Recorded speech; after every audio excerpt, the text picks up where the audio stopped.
Boa tarde, telespectadores da TV AD Mossoró. Nós estamos em mais um programa Dinâmica do Direito, dessa feita com a temática Guarda Compartilhada. Meu nome é Naseu Campelo, estou com Ellen Vieira, advogada, e iremos tratar de uma temática importantíssima que sofreu alterações recentes e iremos tratar do desenrolar da aplicabilidade dessa lei e de seus efeitos na sociedade atual. Fique conosco, daqui a pouco nós voltamos.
Estamos retornando ao programa Dinâmica do Direito.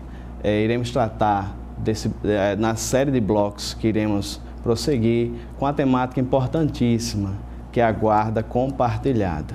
Nós sabemos que é uma temática, quando a gente fala de guarda, falamos sobre poder familiar, é um assunto que tange inúmeras famílias brasileiras. O ideal, a família ideal, pai e mãe, nem sempre é possível. Seja por contratempos, seja por situações subjetivas de cada casal, mas infelizmente nós temos que tratar sobre essa temática que vai afetar o cerne da família e, no caso, a criação dos filhos. É bem verdade que contendas, conflitos, quase sempre vão bater as portas do judiciário. E existe a lei, o Código Civil para isso. Nós temos o Código Civil 2002, mas ele sofreu alterações sensíveis, tocando inúmeras famílias. Iremos tratar sobre essa temática, prosseguindo sobre guarda compartilhada. Eu estou aqui com a doutora Ellen Vieira. Ela é advogada, formada pela UERN desde 2004. E desde então, ela milita, dentre muitas áreas, também abraça a advocacia familiar. Eu quero começar nossa conversa, Ellen, dizendo uma boa tarde. Boa tarde. É um prazer estar aqui com você, tratar sobre essa temática. E eu quero de início, que a doutora exponha como era tratado a temática da guarda no Código 2002. Boa tarde novamente a todos. Para mim também é um prazer participar do programa. A guarda no Código Civil de 2002, antes de 2002, você perguntou, era unilateral, certo? Onde um dos genitores apenas ficava responsável pela criação daquele menor e ao outro cabia apenas o direito de visitas, né? E isso dependia de cada caso, poderia ser nos finais de semana, nos finais de semana alternados, dividindo também as férias escolares, né? Muito bem, doutora. Sobre essa questão da guarda, nós temos muitos, no nosso público é composto de estudantes de direito, mas também pessoas leigas. Você poderia nos definir aqui para nossos telespectadores o que seria guarda, na verdade? A guarda é aquele instrumento que vai regularizar a posse de um menor, certo? Essa guarda, ela pode também ser deferida, ser fixada para uma pessoa que não é o genitor, a genitora daquele menor, né? Seriam os casos por exemplo, de tutela e outros mais, né? Muito bem, muito bem. Então, a questão da guarda abrange, é bem mais ampla. É bem mais ampla, atinge, como a senhora falou, a questão do poder familiar, o poder diretivo que vai dirigir, vai determinar o futuro daquela criança, como ela vai ser criada. Muito bem, doutora. Mas sobre as alterações, nós tivemos uma lei de 2014, a Lei 13.058, no tocante à guarda. O que a senhora pode falar sobre ela? O texto da lei veio estabelecer o significado da expressão guarda compartilhada, né? E a partir de então, ele torna, vamos dizer, padrão, né, a guarda compartilhada nos processos que são submetidos ao Poder Judiciário. E apenas em casos excepcionais é que vai ser fixada a guarda unilateral, o modelo antigo de guarda. Muito bem. A senhora ressaltou agora há pouco que antes dessa lei, era a guarda unilateral, que seja apenas um dos pais, eles tinham esse poder diretivo. Não é verdade, doutora? Então, a sensibilidade do legislador na lei de 2014 foi, na verdade, trazer a guarda compartilhada como a regra. Isso. Agora, ambos os pais, não é, como a senhora falou agora há pouco, não é apenas um direito de visita, o direito de visitação, mas agora tem a sensibilidade do pai, ou até mesmo a mãe, dependendo como é que se deu esse rompimento, quem está com a criança, mas ambos os pais, a regra agora é que ambos os pais têm esse poder diretivo. Mas é interessante a gente diferenciar, doutora, o que é guarda compartilhada de guarda alternada. Então, a guarda compartilhada, como eu falei antes, ela vem tentar equilibrar o convívio de pai e mãe, né? A guarda alternada não, o filho ele muda de residência, diferente da guarda compartilhada. Quando a gente fala em convívio, não necessariamente isso quer dizer que o filho tenha que mudar de residência. Um dia na casa da mãe, um dia na casa do pai, ou semanas na casa de um, semanas na casa de outro. Isso daí sim é a guarda alternada. Na guarda compartilhada, o filho permanece naquela casa, seja com a mãe ou seja com o pai, né? E o convívio com ambos é que vai ser o mais equilibrado possível. Muito bem, doutora. Então, a questão na sentença mesmo, o magistrado já define qual é a residência daquela criança. Sim. Não é verdade? Não é aquela criança que vai estar com a mochilinha nas costas, né? Não, todo dia. Pra cima e para baixo, dia sim, dia não, na casa de um pai, na casa da mãe. Na verdade, esse sistema é prejudicial. Eu acredito que sim, Ele não cria um vínculo, ele acaba não permitindo, na verdade, que a criança crie um vínculo a um local, tem a sua identidade naquela residência, naquela vizinhança, inclusive, né? Muito bem, muito bem. Com certeza, os valores, cada casa tem as suas regras. Isso. Não é verdade, doutora? Cada casa tem as suas regras. A casa do pai tem uma regra, a casa da mãe tem outro tipo de regramento. E essa alternância constante de residência, com certeza os valores ele não vai captar. Eu imagino que deve ser difícil para uma criança conciliar justamente essa divergência, né? Porque mesmo a gente vê muitas vezes, né, que mesmo em famílias onde pai e mãe moram juntos, existem discordância entre eles. E às vezes nessas situações já é difícil para a criança conciliar nessas divergências, que dirá quando pai e mãe moram separados e essa criança tem que diariamente ou semanalmente tem que ficar mudando de casa e tem que ficar sempre se adequando a regras diferentes, né?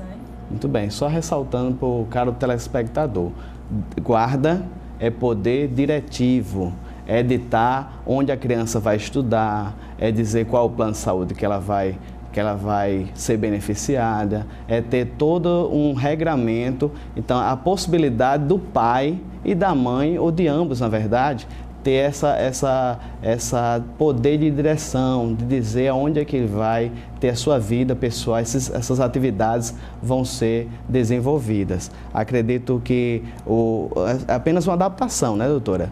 Acredito que a lei ela reflete a sociedade. Sim, né? sim. Então, no caso, a senhora entende que o legislador ele está acompanhando a sociedade, era algo que já vinha acontecendo. Sim, com certeza. Isso vinha acontecendo, inclusive, de uma forma consensual entre pai e mãe, não necessariamente levando ao crivo do Poder Judiciário, né? Mas à medida, obviamente, que isso também foi sendo discutido dentro do Poder Judiciário, eu acredito que o legislador, com a sensibilidade que lhe é inerente, né, acabou acompanhando essa evolução que já vinha realmente se estabelecendo na sociedade brasileira, principalmente. Né? Acredito eu que de maneira salutar.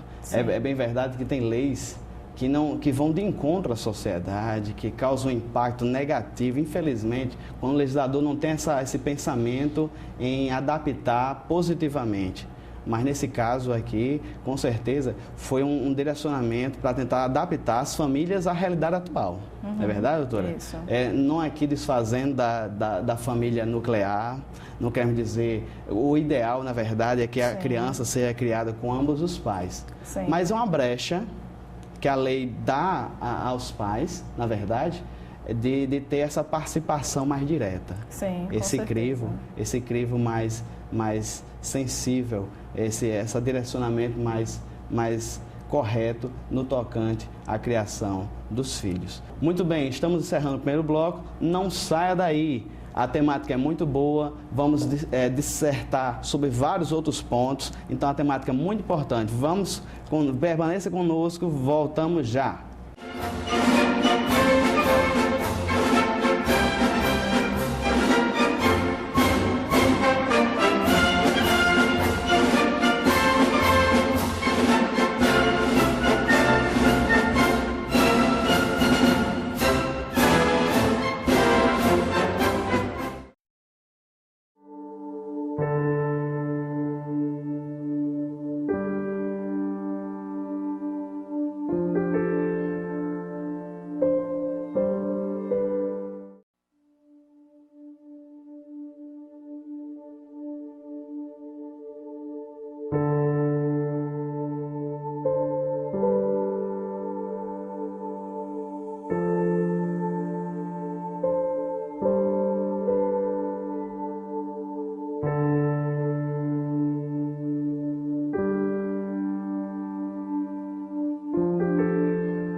Estamos de volta com o programa Dinâmica Direito e nessa tarde estamos dissertando a respeito sobre guarda compartilhada. Estou com a doutora Ellen Vieira, advogada, e ainda na temática, doutora Ellen, ainda na temática de guarda compartilhada.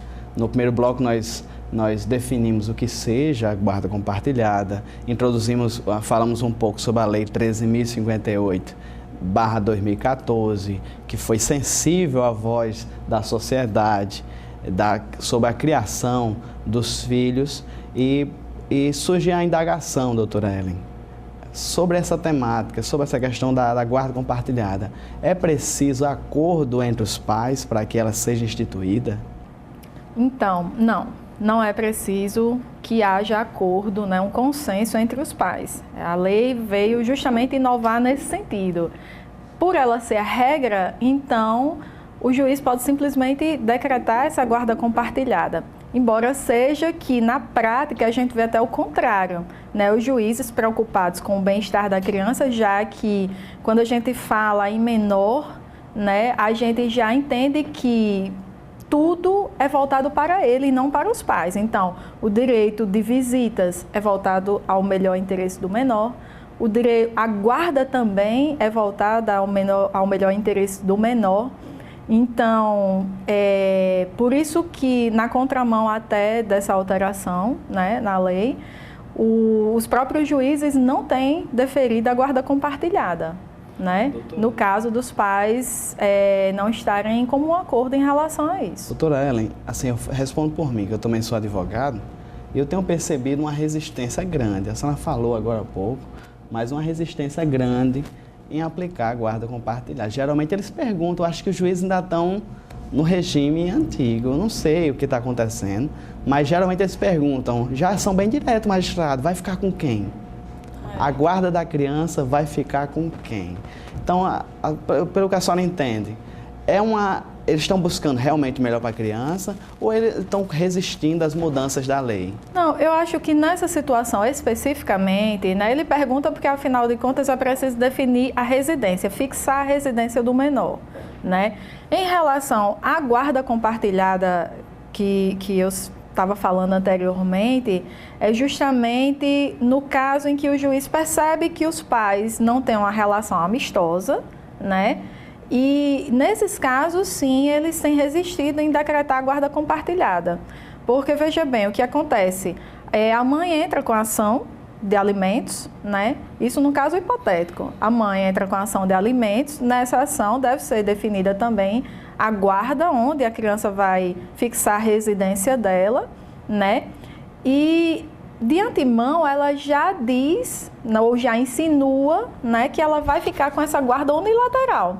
E o pai, por sua vez, ele, na defesa dele, na resposta dele, ele vai dizer que quer a guarda compartilhada. E a mãe se opõe. Então, é nessas situações em que eu digo que os magistrados, né, eles têm resistido à guarda compartilhada, porque eles percebem que não existe um relacionamento amistoso entre eles.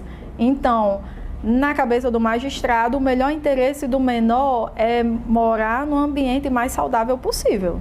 E ter, no caso, uma pessoa só para dirigir, né? Porque guarda unilateral, quando a gente percebe, só uma pessoa determina como vai ser a criação daquela criança. Eu acredito que há uma certa... Tem que se adaptar, é algo novo, doutora Ellen. Mas a gente já passou pela questão dos prazos processuais, no tocante à adaptação da sociedade, mas eu acho que vamos chegar lá, né? No ideal que o legislador assim propôs.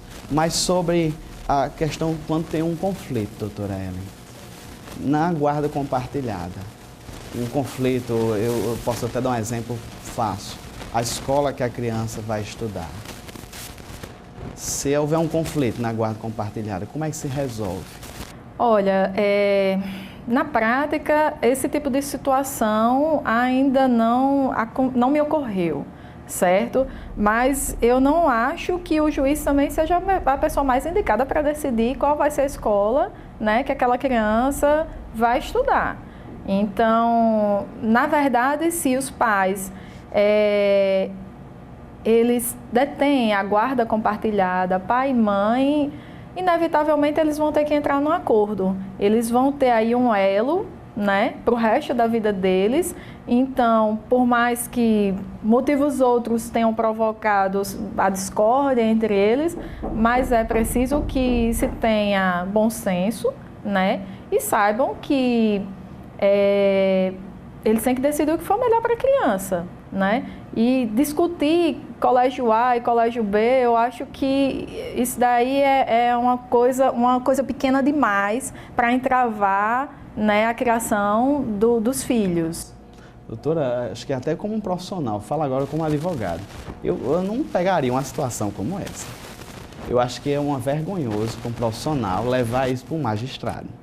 Eu acho que sim. É tão constrangedor que até para a gente explicar, né, é realmente difícil. Tem que dizer, olha, vocês se acalmam, né? Vou usar até essa expressão, vocês se aquietam, aí, coloque seus ânimos, deixe o seu interesse, o seu eu para lá e vamos ver o que é melhor para a criança. Tem coisas tão pequenas, né, que nós podemos relevar.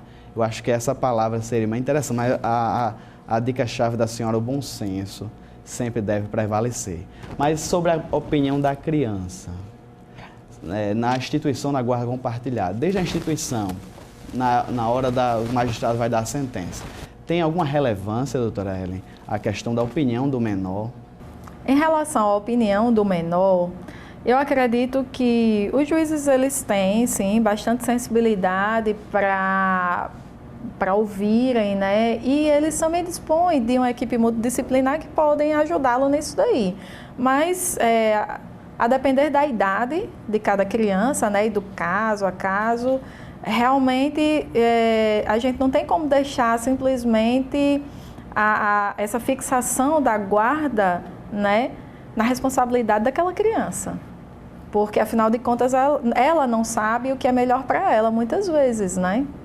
Ou sempre. Muito bem, a doutora Ellen falou em equipe multidisciplinar, que é uma equipe, que é um grupo, né, que está lá no fórum, composto sobre assistentes sociais, psicólogos, tem toda uma estrutura que vai avaliar esse caso. A doutora Ellen faz uma visita, inclusive, na residência de ambos os pais. E que auxiliam o magistrado, né, também de uma forma imparcial.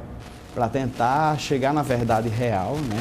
Tentar achar o melhor para o interesse da criança. É bem verdade que existe situações que a criança, como a senhora falou, não tem poder decisório, mas pode influenciar. Eu acredito que sim. Eu acho que tem que ser avaliado caso a caso, né? E especialmente quando tiver uma idade mais avançada, né? Mas imagina, eu acho que uma criança de 7 anos, 8 anos, não tenha tanta influência para o magistrado. Mas já um adolescente, vamos imaginar um adolescente. 12, 13 anos já é uma idade razoável realmente para ele decidir com quem ele quer morar. Já, com certeza, o magistrado já pode... Embora seja, eu até usei o termo decidir, mas na verdade não cabe a ele, né? Esse poder de decisão, na verdade, não cabe a ele. Mas é influenciado de uma maneira positiva para a criação da criança. E ajuda a dar um norte, né, ao próprio juiz. Muito bem. Doutora, ainda nesse bloco ainda tem um questionamento muito importante. Mas se os pais residirem em outras comarcas e até em estados diferentes, é possível a guarda compartilhada, doutora Ellen? Eu não vejo óbice, certo, para que seja fixada a guarda compartilhada nessas situações. Inclusive quando os pais moram em países diferentes. A internet é um meio excelente para aproximar as pessoas, né? E, além do mais, a criança ela vai ter períodos de férias e feriados prolongados, onde poderá haver essa compensação, né, no convívio que ficou um pouco afastado, aquele contato físico. Muito bem, estamos com a doutora Ellen Vieira e estamos no Dinâmica do Direito, falando sobre questões que afetam a sociedade, as leis que estão nos influenciando. E dessa feita estamos tratando sobre guarda compartilhada. Não saia daí, voltamos já.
Estamos de volta no programa Dinâmica do Direito. Meu nome é Nazel Campelo, estamos com a doutora Ellen Vieira, tratando sobre a temática guarda compartilhada. Tema polêmico, gente, que a sociedade está passando por adaptações. É uma lei de 2014 que alterou especificamente esse ponto do Código Civil, mas estamos, né, doutora Ellen, sentindo ainda os seus efeitos. A gente falou que os magistrados, nós, operadores de direito, estamos sentindo ainda o impacto dela na nossa vida prática e nossa vida diária. Doutora Ellen, ainda sobre a temática de guarda compartilhada, sobre os processos antigos de separação, divórcio que aconteceram, a lei retroage para tocá-los? A lei, ela não retroage de uma forma automática, né, em relação à guarda, né? Os pais que desejarem fixar, a partir de agora, a guarda compartilhada, eles devem procurar o Poder Judiciário. Obviamente que isso não é uma regra geral. Pais que têm um relacionamento amistoso, eles podem simplesmente convencionarem dessa forma, mas vale ressaltar que não existe garantia. Por exemplo, o pai e a mãe que entram num acordo e para a partir dali praticarem essa guarda compartilhada, no momento em que um deles voltar atrás, o outro não vai ter como exigir, né? Não, ele não vai ter aquela garantia. A garantia ele só vai ter com a sentença judicial. Muito bem. Muitos cidadãos, doutora Ellen, erram nesse sentido. Acho que foi promulgada uma lei, que a lei alterou a forma da guarda ser relacionada entre os pais, já vamos aplicar. Ei, chega aqui, mulher, agora o negócio é diferente, agora eu tenho um poder decisório, agora a lei diz que a guarda é compartilhada, mas como a senhora falou, não é bem assim. Tem que provocar o judiciário. Sim. Seja através de um acordo extrajudicial, né, doutora Ellen? Sim, ou mesmo, levado apenas para homologação, né? Muito bem. Ou mesmo o litigioso, né? Levar de maneira, contratar um profissional para rever esse ponto específico da questão da guarda, de atingir agora a chamada guarda compartilhada. Como a senhora falou, não é automático e muito menos de ofício. O magistrado, né, de ofício, não vai fazer uma revista nos processos antigos. Isso. É verdade, doutora Ellen? Ele vai ter que ser provocado, como a gente falou, e as portas judiciárias estão abertas para reverem essas questões. Eu acredito que o judiciário, no caso o magistrado, não vai fazer resistência. É verdade, doutora Ellen? Como a senhora entende isso? Eles vão, nesses processos antigos, eles podem resistir, o judiciário pode chamar outra parte, com certeza, para contestar. E tem toda essa questão aí. Mas como pode ser revista a ação de guarda? É só com a pessoa mesmo, o cidadão pode ir ao judiciário, doutora Ellen? O cidadão ele não pode ir diretamente ao judiciário, ele tem que procurar um advogado, né, que faça isso para ele. Esse advogado pode ser particular, pode ser a Defensoria Pública e ele também tem à disposição as práticas jurídicas, né? Então, ele procura um desses 3 canais que vão acionar na justiça para alterar essa guarda. No caso, deixar bem claro, né, doutora Ellen, que não é um ato de secretaria.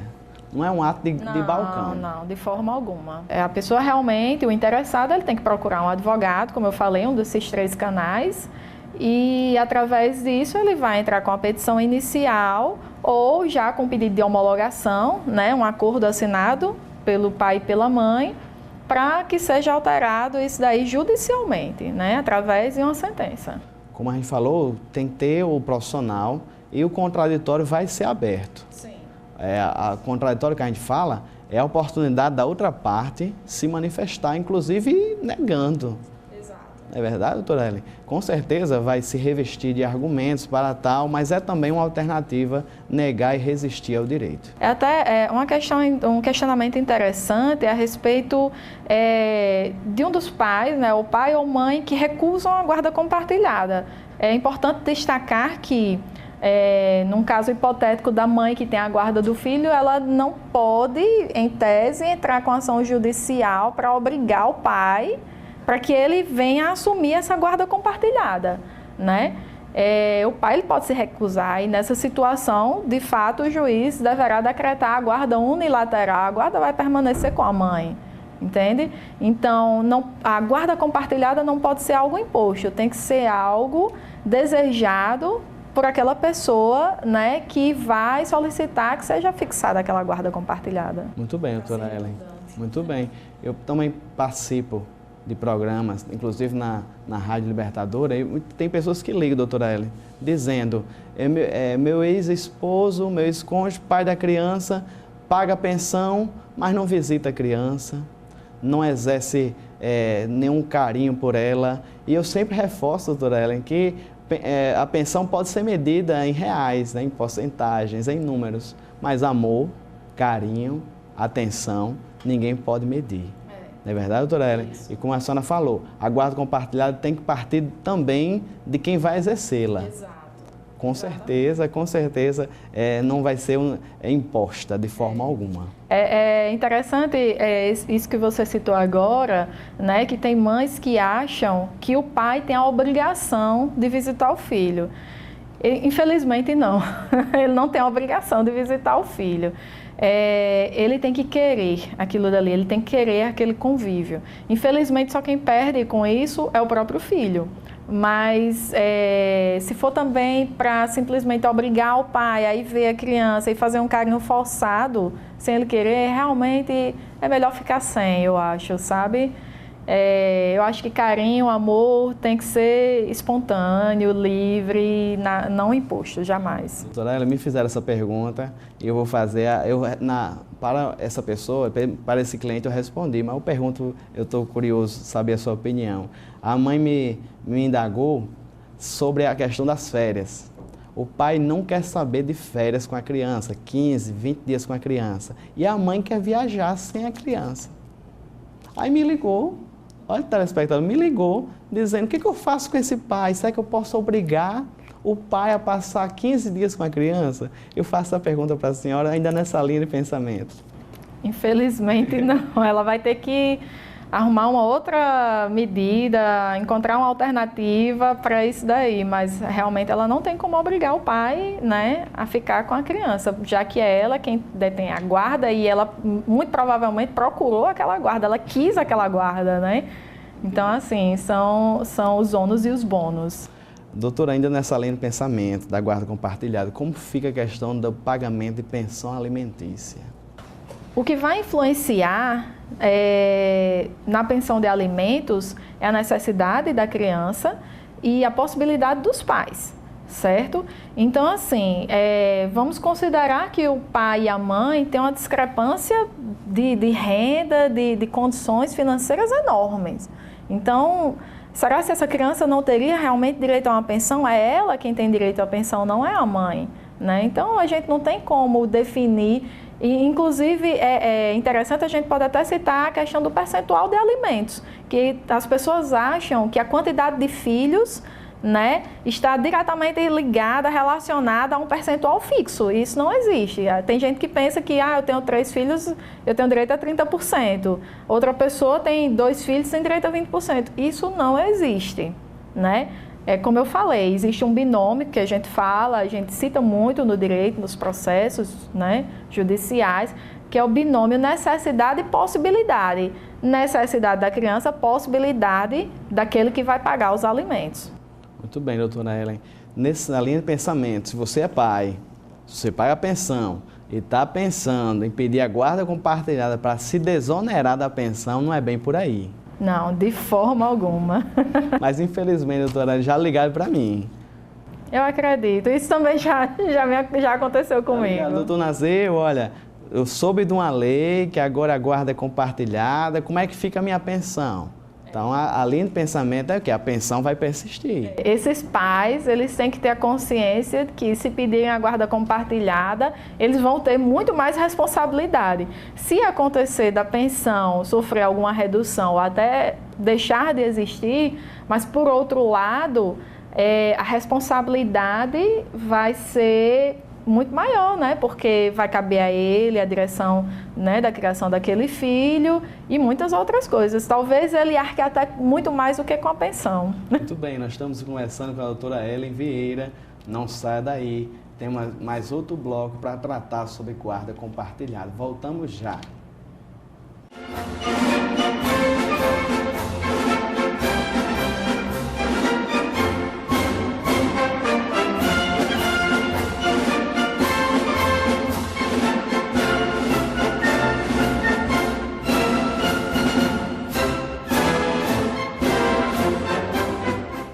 Amados irmãos, a paz do Senhor, eu sou o pastor Kleber Maia e quero convidá-lo a assistir o programa Doutrinas Bíblicas, todos os dias de segunda a sexta-feira, a partir das 19 horas, com reprise no dia seguinte, a partir das 11 horas da manhã. Certamente você será abençoado em acompanhar esta programação.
Dando continuidade ao programa Dinâmica do Direito, estamos tratando sobre guarda compartilhada, estamos no último bloco, já com um tom de saudade, né, doutora Ellen?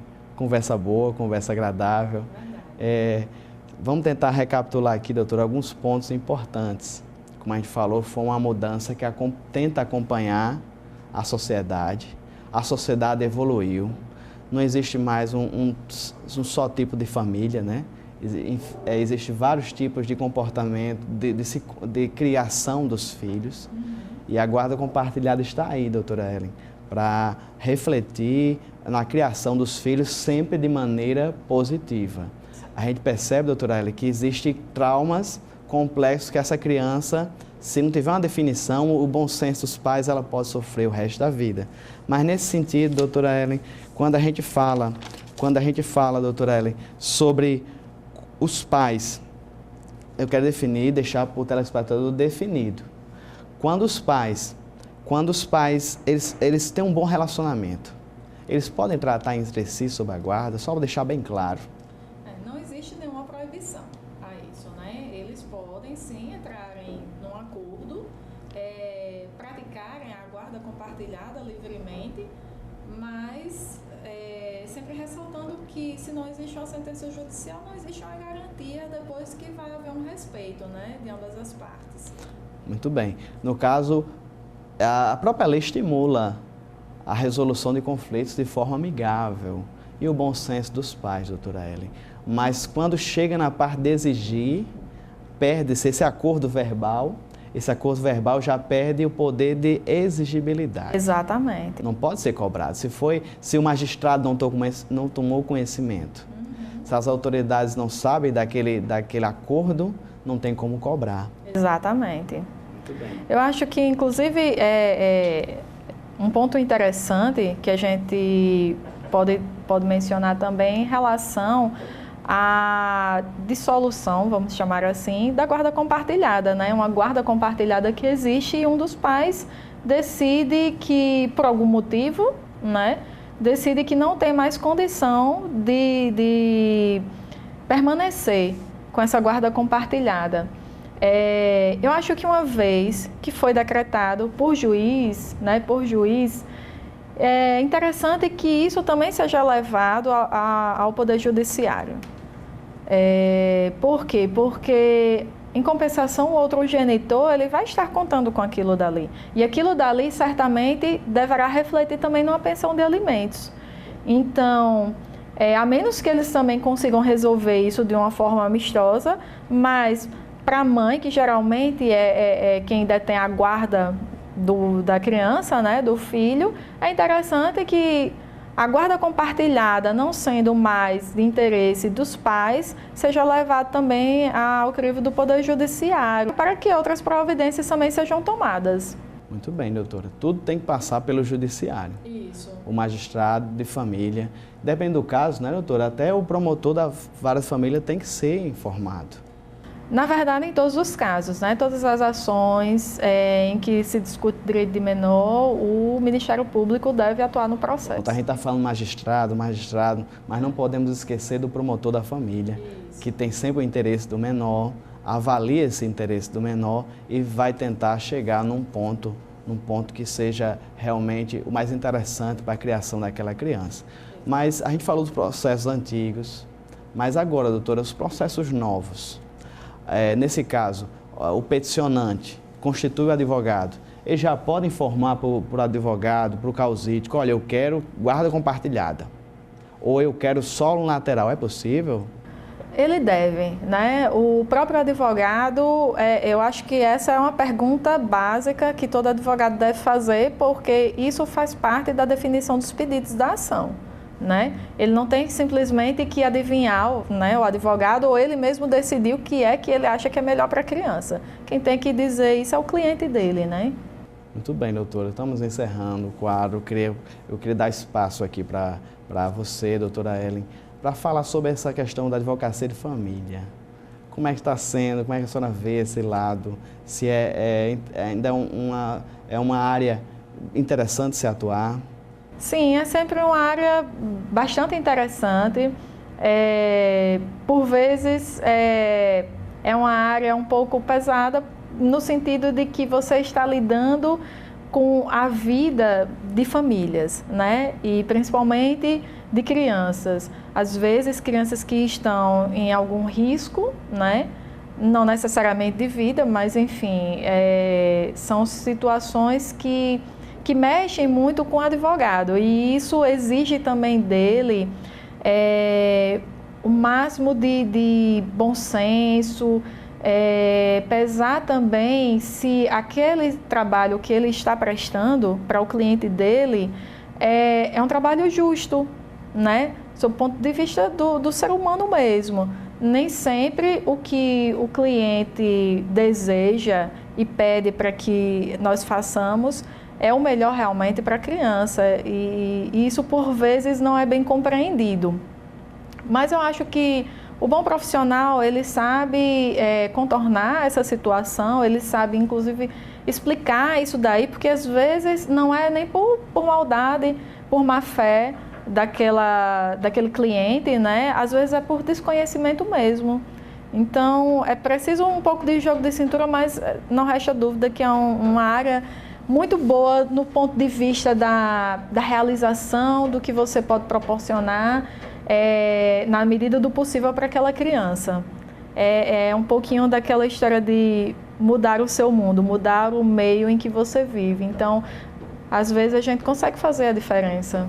Um advogado de família tem que ter uma sensibilidade bem maior. Acredito que não é apenas o dinheiro que está envolvido, mas são vidas, são o futuro de uma criança. Eu me lembro daquele caso, daquela criança que bateu no judiciário, foi procurar o juiz de direito e informar a situação dele, da casa daquele rapaz, daquela criança, e informando, né, que sofria maus tratos. Sim. E o judiciário não teve uma sensibilidade. Eu acredito que os operadores de direito nessa área de família, doutora, é algo imprescindível. E a escolha de bons profissionais que têm uma sensibilidade nessa área. Porque, apesar da advocacia nos abrir uma dimensão muito grande, seja trabalhista, civil, previdenciária, mas eu acredito que os bons profissionais de família são aqueles que são sensíveis ao ser humano. Sim. Não é verdade, doutora Ellen?